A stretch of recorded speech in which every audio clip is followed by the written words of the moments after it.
Sie sind Kirchenmusiker, beschäftigen sich aber auch mit anderer Musik.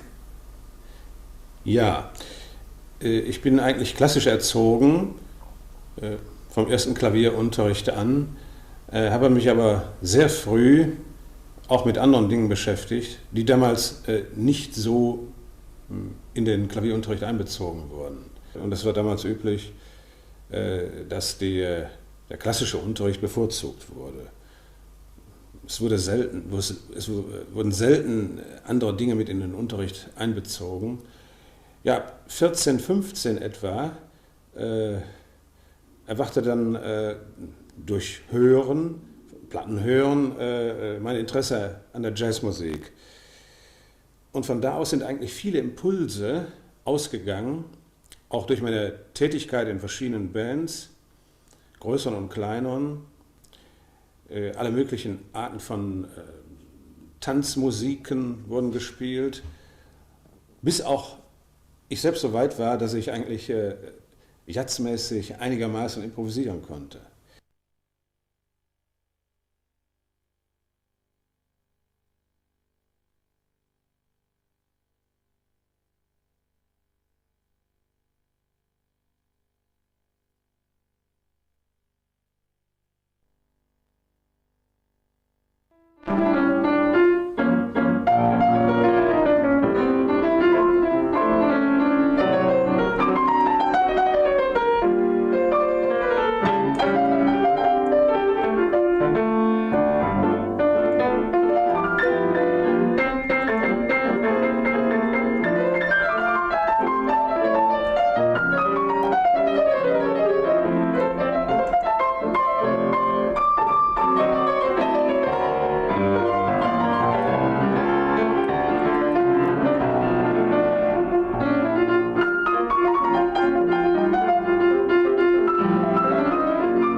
Ich habe etwa mit dem 14., 15. Lebensjahr den Jazz erstmal interessant gefunden und auch lieben gelernt. Man musste viel Platten hören und eigentlich durch Selbstprobieren zur Improvisation kommen. Mhm. Also es waren kaum Leute da, die das lehren konnten. Teilweise wurde sogar geglaubt, sowas kann man gar nicht lehren. Aber ich bin davon überzeugt, dass man genauso das lehren kann wie alles andere auch. Ausschlaggebend ist die Begabung, wie für andere Dinge auch. Ich habe auch selbst viel praktiziert in verschiedenen Gruppierungen, vom Duo bis zur Big Band, auch während meines Kirchenmusikstudiums. Und ich muss sagen, es hat immer große Impulse gegenseitig verursacht. Es ist ja nie gut, wenn man nur eine Sache einseitig betreibt. Und ich betreibe eigentlich bis heute, privat auch für mich, Musik mit Jazz-Elementen, viel improvisierte Musik. Mhm. Wobei improvisierte Musik ja auch Komponieren ist, allerdings ohne Radiergummi. Mhm. Aber es ist eine sehr kreative Beschäftigung, die eigentlich ganz anders gelagert ist, als Noten abspielen, die da fertig stehen. Interessante Dinge, von alten oder neuen Meistern selbstverständlich, aber die eigene Kreativität wird dabei doch nicht so gefördert.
Wenn man an den Musikschulen, wie es eigentlich sein sollte, oder überhaupt an den allgemeinbildenden Schulen wieder den Musikunterricht so fördern würde, hier ist der Staat gefragt, dass ein Kind vom Kindergarten praktisch an mit Musik beschäftigt ist, so ein Kind wird auch nachher mal ein Konzert besuchen oder überhaupt qualitative Unterschiede kennenlernen und von selbst dann nicht mehr nur platte Dinge, die eben im Konsum weit verbreitet sind, einseitig hören, sondern das Ohr wird schon unterscheiden können. Ja, das ist aber doch nicht so, was ich mir vorstelle oder was ich kenne. Oder die Qualitätsmaßstäbe, das Ohr kann ja nur unterscheiden zwischen verschiedenen Qualitäten, wenn es gelernt hat zu unterscheiden. Wenn ihm aber nur ein Menü ständig vorgesetzt wird, und das sehr einseitig, und es ist gar nicht anders irgendwo was in Erinnerung, was andere Qualitäten hat, dann haben wir eben die heutige Situation.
Die Chancen, sagen wir mal, müssten zumindest gleich sein für Musik aller Stufen. Ja? Oder man kann auch sagen, alles zu seiner Zeit. Nicht? Aber wenn natürlich nur eine Richtung breitgeschlagen wird und es wird immer einfacher, sprich auch primitiver, wer nie gelernt hat zu unterscheiden, der muss eben nur das nehmen, was er kennt. Ihm werden Dinge völlig fremd erscheinen und er schreckt vielleicht sogar zurück davor. Genauso vor klassischer Musik, die er nicht kennt, wie vor Jazz-ähnlich oder mit Jazz-Elementen angereicherter Musik, oft von sehr hoher Qualität.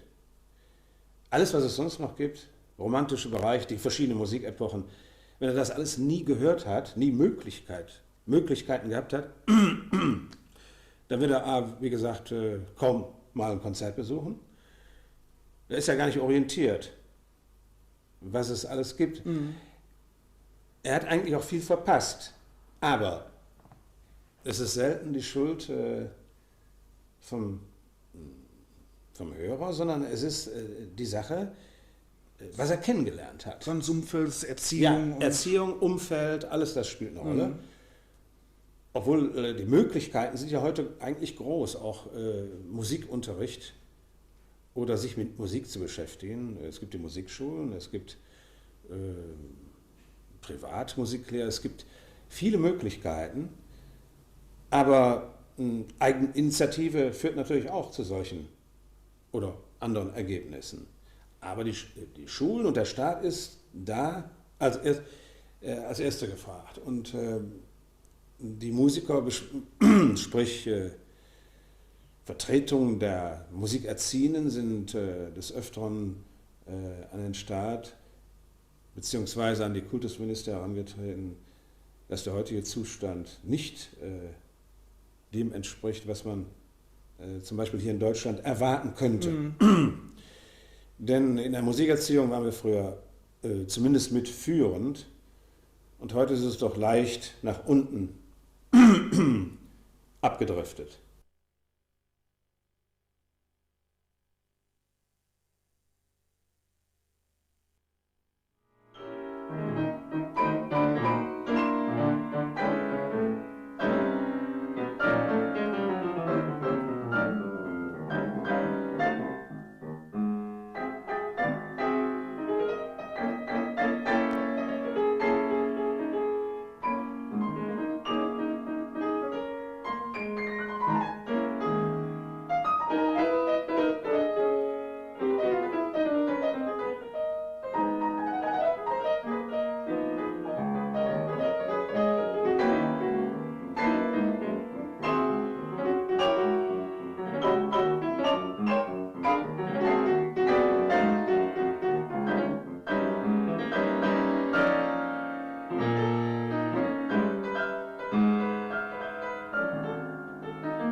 ein Piano setzt einen Rahmen, musikalischen Rahmen, und diesen füllen Sie dann mit Improvisation aus. Wie ist das möglich? Also Sie haben ja nur 2 Hände, aber wie können Sie 2 Klaviere gleichzeitig bedienen? Ja, ich kann immer noch nicht leider 2 Klaviere gleichzeitig bedienen, aber ich kann auf einem Klavier einspielen, ein Thema oder eine Improvisation. Und es ist mir möglich, dank der Technik, die heute entwickelt ist, dieses, was ich eingespielt habe, wieder abspielen zu lassen. Und zwar ganz genau das, was ich eingespielt habe. Und praktisch selbst mit mir an einem zweiten Instrument einen Dialog führen. Also ich kann zum abgespielten ersten direkt zuspielen. Das kann man tun mit improvisatorischen Dingen, aber auch niedergeschriebenen Sachen. Meist, zur Zeit jedenfalls, mache ich es, ich spiele entweder irgendwelche Themen ein auf einem Instrument oder wie gesagt Improvisationsstrukturen, lasse das ablaufen und spiele direkt auf einem zweiten Instrument zu. Also ich lasse mich auch gewissermaßen darauf ein, auf das, was ich da eingespielt habe. Meist ohne größere Skizzen oder Skizzierungen, die im Kopf natürlich nur bestehen können. Ich lasse mich meistens darauf ein, was ich da selbst von mir höre, und spiele spontan dazu. Die Ergebnisse sind eigentlich immer interessant, manchmal weniger gelungen, aber auch sehr oft kommen da ganz tolle Sachen mal raus. Man muss da selbst mit zufrieden sein. Wenn man das ist, dann kann es auch irgendwie für andere Hörer irgendwann mal interessant werden. Es kommen natürlich da Gebilde, je nachdem, wie man zu dem ersten Instrument zuspielt, können natürlich sehr extrem, je nachdem für welchen Hörer, extrem bizarre Sachen da rauskommen, mehr oder weniger. Aber immer hochinteressant, weil das ja ein Prozess ist, der direkt abläuft. Man muss auch gut drauf sein, nicht?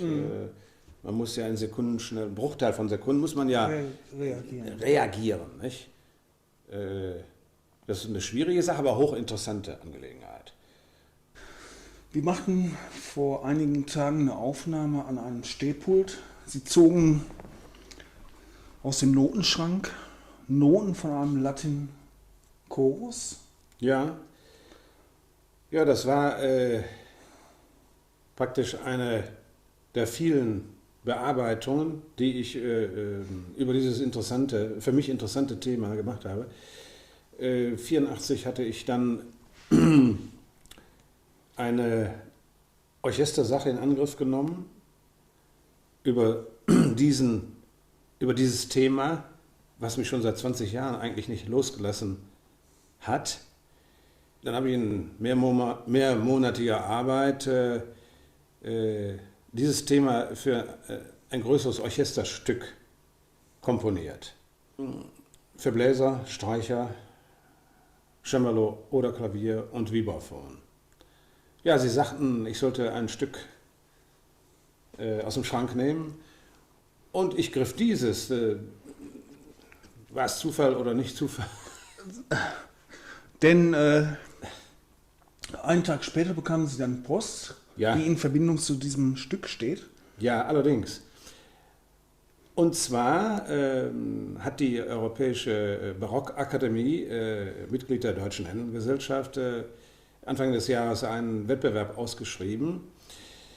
Es hieß da, sie wollten die Form des Concerto Grosso wieder aktivieren, die eigentlich seit langer Zeit keine Weiterentwicklung oder wie man das auch immer bezeichnen will, es hat keine relativ interessante Weiterentwicklung stattgefunden. Aus diesem Anlass, das war der Anlass dieses Wettbewerbs, dieser renommierten Gesellschaft. Und wie gesagt, einen Tag später bekam ich Post und zu meiner freudigen Überraschung habe ich den zweiten Preis gewonnen in diesem Wettbewerb. Der erste und zweite Preis ist mit einer Uraufführung verbunden. Diese Stücke werden dann innerhalb der rheinisch-westfälischen Händeltage aufgeführt. Sehen Sie Ihren Beruf als Kirchenmusiker als Standbein und diese kompositorischen Aufgaben als Spielbein? Hochinteressant. Ich möchte das aber keineswegs abwertend sehen. Ich sehe mich als Kirchenmusiker und ich übe den Beruf sehr gerne aus. Aber es ist schon ein Standbein. Ja, man kann schon sagen, dass es ein Standbein ist. Die anderen Dinge, die kann man ja, ich jedenfalls, kann sie nur in meiner Freizeit betreiben. Ach ja, da hat die Kirche auch schon eigentlich auch Nutzen von gezogen, denn ich habe ja, wenn ich mal so grob überlege, 25 bis 30 interessante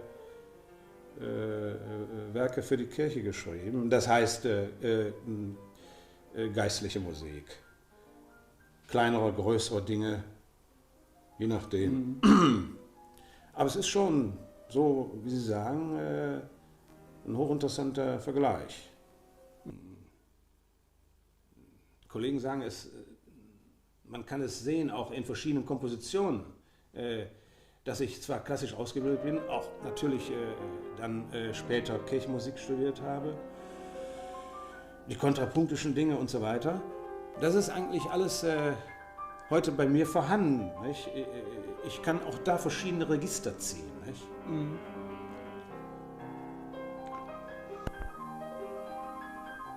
Wenn das Drumherum, was ja heute eine große Rolle spielt, nicht das Primäre oft wäre. Man könnte viel mit diesen Dingen anfangen. Man kann eigentlich überall interessante, kreative Dinge einbringen.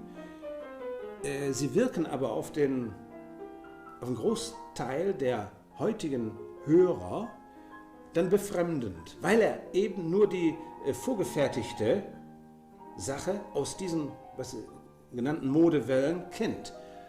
Diese Dinge, die wären auch vielleicht hochinteressant oder irgendwie auch wertvoller.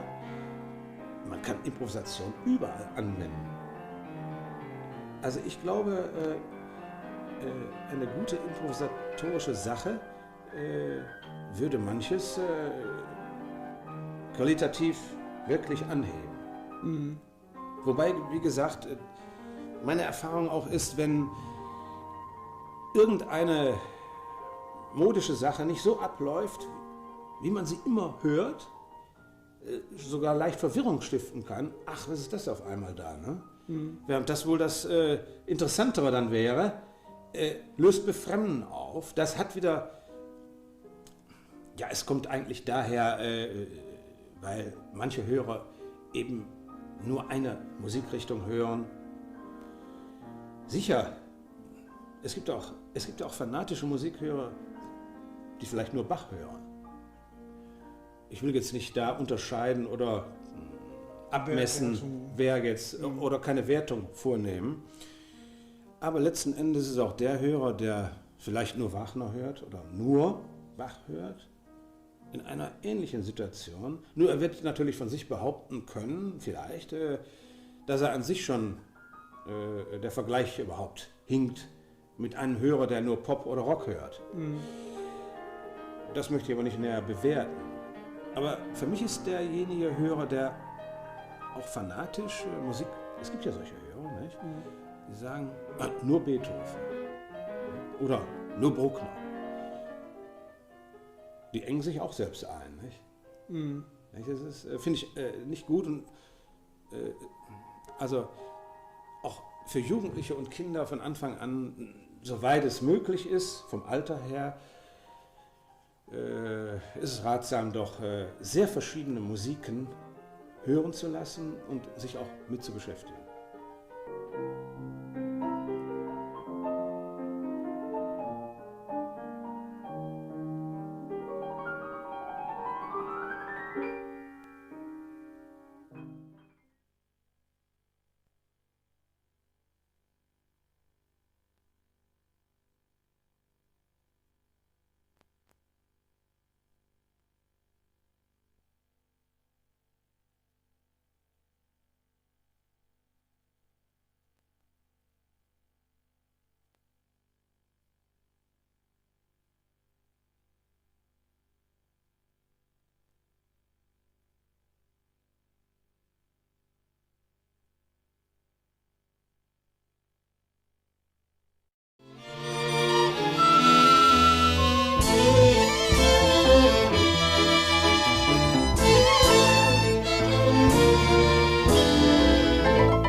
Der Tango hat eine Renaissance erfahren in den letzten Jahren.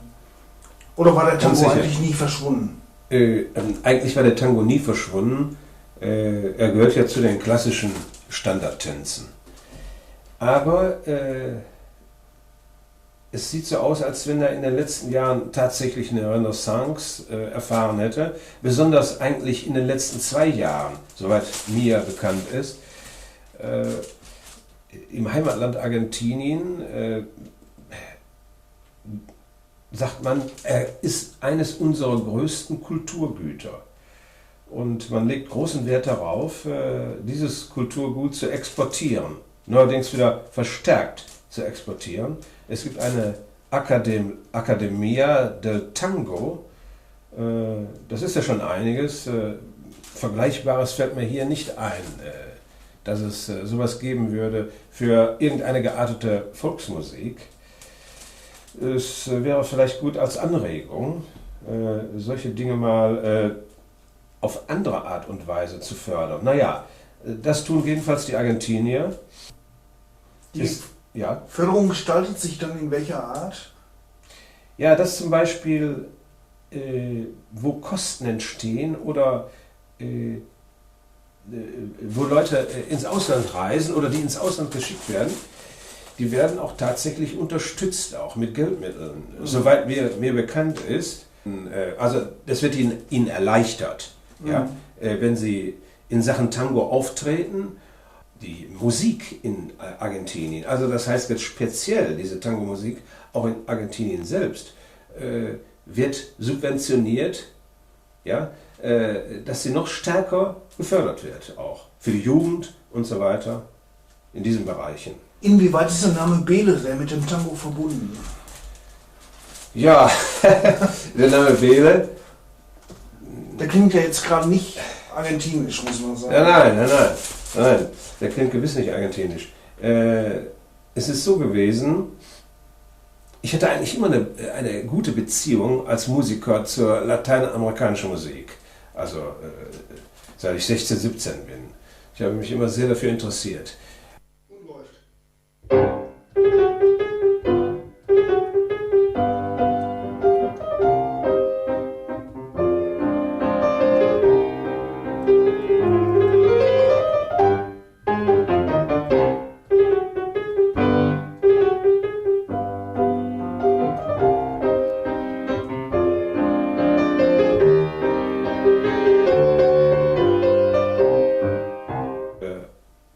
Studium praktisch mit dieser Art Musik finanziert, ja? Tanz-, Unterhaltungs- und auch Jazzmusik. Und vor 2 Jahren hat die GEMA-Stiftung in Verbindung mit dem Senat Berlin, sprich Kultursenator Berlin, und es war noch eine andere Sache dabei, weil man sah, dass die Salonmusik wieder populärer wurde, jedenfalls populärer, als sie mal nach dem Krieg lange Jahre war. Und seit 10, 12 Jahren eigentlich gibt es viele Salonorchesterformationen, die aber nun leider, in Anführungsstrichen, doch teilweise nur das Repertoire spielen der 20er, 30er, 40er bis 60er Jahre. Da hat man sich gesagt, wir wollen jetzt auch mal was für diese Art gehobener Unterhaltungsmusik tun. Und dann hat man diesen Wettbewerb ausgerichtet. Der hieß Wettbewerb für neue Salonmusik. Und da hatte ich schon seit einiger Zeit hatte ich irgendeine Idee, ein kleines Motiv. Dann habe ich an diesem Wettbewerb teilgenommen und habe mir gedacht, das ist was für ein Tango. Und habe daran gearbeitet und habe dann einen Tango geschrieben für großes Salonorchester, also 14 bis 16 Leute, vollständige Sätze, Saxophonsatz, Violin, Rhythmusgruppe und so weiter, Trompeten, Posaune.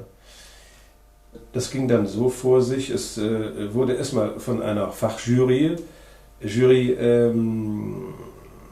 aussortiert und selektiert.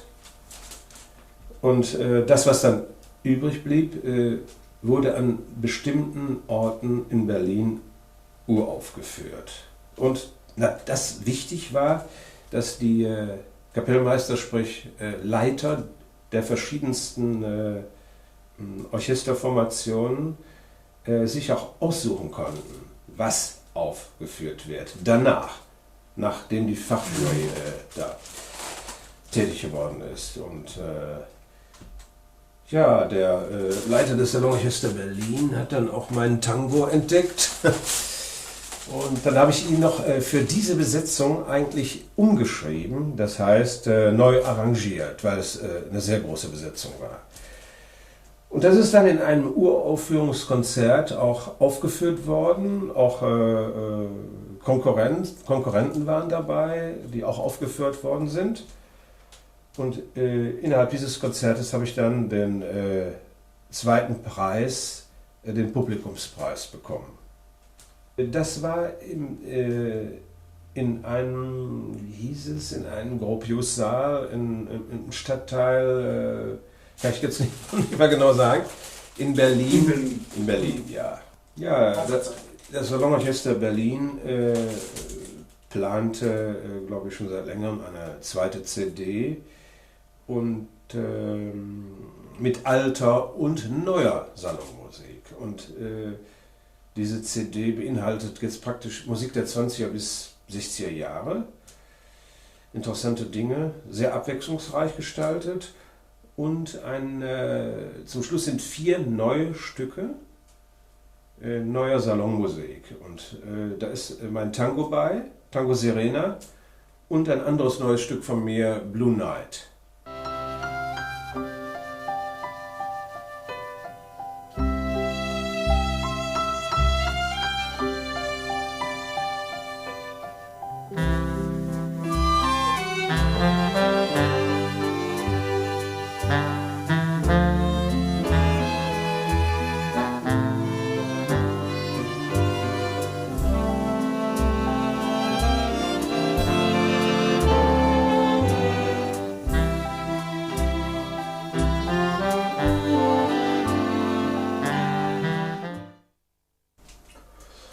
Und Berlin ist also nicht nur Sitz des Orchesters, sondern auch des Verlegers. Der ist auch verlegt worden. Ne? Ja gut, diese 2 Stücke, Tango Serena und Blue Night, hat der Berliner Verleger Zisnitz verlegt, und zwar in seinem Helvetia Verlag. Ja. Und Zisnitz und Helvetia, also Zisnitz ist ja eigentlich kein Schweizer Name. Ja, Stammt der Helvetia Verlag aus der Schweiz? Oder? ja, ich glaube schon, soviel ich weiß, ist es ein Schweizer Verlag, den der Vater des Herrn Zisnitz wohl übernommen hat. Der Herr Zisnitz' Vater war Musikdirektor in Berlin. Ja, und Herr Zisnitz ist noch sehr rege, also es ist erstaunlich und tut eine ganze Menge für diese Art Musik. Der Herr Zisnitz wird im Oktober 89. Und ist noch voll im Beruf? Ist noch voll als Verleger tätig und hat natürlich einen sehr großen Vorrat an gehobener Unterhaltungsmusik in der Hauptsache. Er hat aber auch andere Dinge verlegt, Big Band Sachen, wie gesagt, Tanzmusik, auch andere, etliche klassische Dinge, auch Chormusik. Aber ich glaube schon, die Hauptrichtung ist gehobene Unterhaltungsmusik von den 20er Jahren bis heute sozusagen. Und wo ist diese CD aufgenommen worden? Die CD ist auch in Berlin aufgenommen worden. Wenn du das Live-Konzert ist oder im Studio? Nein, die CD ist im Studio aufgenommen worden. Die ist in satzgruppenweise eingespielt worden und dann, ja, da macht man das ja heute. Fügt man das zusammen und wird das abgemischt. Und zu diesem Anlass war ich auch in Berlin. Die CD ist erstmal in einer Auflage von 5000 aufgelegt worden. Ja. Ihr Wunsch ist natürlich auch, dass sowohl Tango als auch Blue Night so oft wie möglich live gespielt wird. Ja, allerdings. Nicht? Wer könnte das denn jetzt live spielen? Also es ist folgendes, die Besetzung ist erstmal für großes Salonorchester ausgelegt und sie ist aber so gearbeitet, dass auch etwas kleinere Orchester diese zwei Titel spielen können. Also das Arrangement ist aber erstmal für großes Salonorchester und, naja, mittelgroßes Salonorchester. Und es wird ein weiteres Arrangement hergestellt, dass auch kleinere Ensemble diese zwei Titel spielen können. Ungefähr vom Trio angefangen bis Combo, 6 bis 7 Leute. Und wo sitzen hier in Deutschland, wo findet man solche Salonorchester hauptsächlich? Ja, stehende Salonorchester gibt es in den Kur- und Badeorten nach wie vor. Und ja, das ist eigentlich der Hauptteil dieser Art Orchester. Die spielen natürlich praktisch jedenfalls durch die Bank, spielen die eine Saison. Nicht? Oder vielleicht auch noch eine zweite, oder sie kommen viele Jahre an den gleichen Ort. Sie wechseln auch schon mal. Das sind praktisch die stehenden Kurorchester. Oder sie nennen sich auch schon mal Staatskurorchester. Zum Beispiel Bad Ems oder Bad Oeynhausen, Bad Driburg. Es gibt sehr viele Kurorte, die stehende kleinere oder mittlere oder auch einige große Kurorchester haben. Das ist so der Kern. Das sind die Ansprechpartner zum Beispiel in der Hauptsache von Verlagen, die Salonmusik verlegen. Und es gibt dann noch natürlich andere Möglichkeiten, die nicht an diesen festen Orten spielen. Das waren früher die Rundfunk-Unterhaltungsorchester, von denen existieren leider nicht mehr viele. Da ist auch zurückgeschraubt worden. Aus welchen Gründen auch immer. Und wenn ich an ein Salonorchester denke, dann denke ich jetzt in Verbindung mit dem Film Der bewegte Mann an Max Rabe. Ja. Kein Schwein ruft mich an. Max Rabe hatte auch irgendwas mit diesem Salonorchester Berlin seinerzeit zu tun gehabt. Ja, der Max Rabe ist aus dem Salonorchester Berlin hervorgegangen. Und der hat dann ein eigenes Ensemble gegründet, soweit mir bekannt ist. Das nennt sich das Palastorchester. Palastorchester und Max Rabe. Ist aber aus dem Salonorchester Berlin hervorgegangen.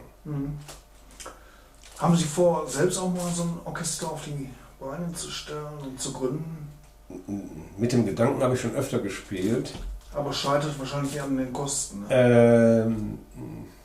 Nicht unbedingt an den Kosten, aber sagen wir mal ganz realistisch, es gibt schon sehr viele kleinere oder größere Gruppierungen, die ich eben nicht erwähnt habe.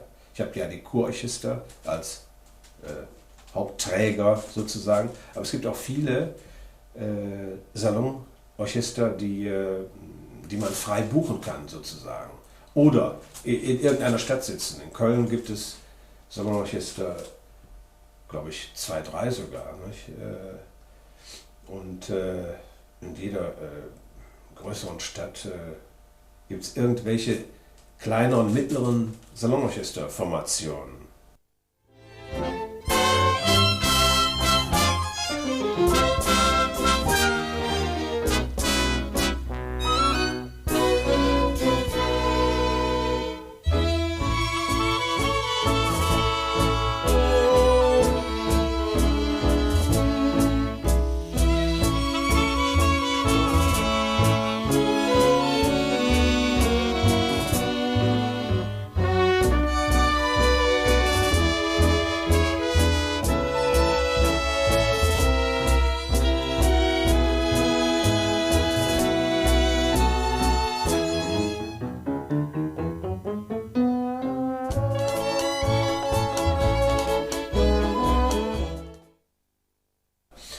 Der Titel der CD lautet "In der Nacht ist der Mensch nicht gern alleine". Dieses Stück ist auch auf der CD. Und ich bräuchte jetzt nicht nach Berlin zu fahren, um diese CD zu erwerben. Keineswegs. Die CD befindet sich im Handel. Eben mit diesem Titel und Salonorchester Berlin. Und Ihre nächsten Pläne für die Zukunft? Das heißt, ich beschäftige mich zurzeit mit 1 bis 2 neuen Stücken in Richtung gehobene Unterhaltungsmusik. Auch lateinamerikanisch oder sind die ja, es ist ein neues Stück, habe ich in Arbeit, das heißt schon fast fertig. Auch erstmal für große Besetzung, aber auch direkt geplant für mittlere, also Combo bis zum Trio. Das muss man dann noch fertig arrangieren. Das ist ein Titel, der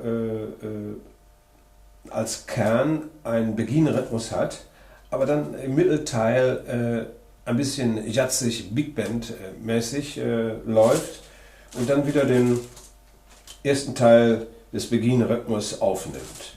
Das ist so eine ABA-Gestaltung sozusagen. Also in der Mitte wird ein bisschen aufgerissen, nicht? Durch Jazz-Elemente. Ja, dann danke ich für dieses Gespräch. Bedanke mich auch. Ich wünsche viel Erfolg Dankeschön. weiterhin und viele Salonorchester, die ihre Musik spielen. Dankeschön.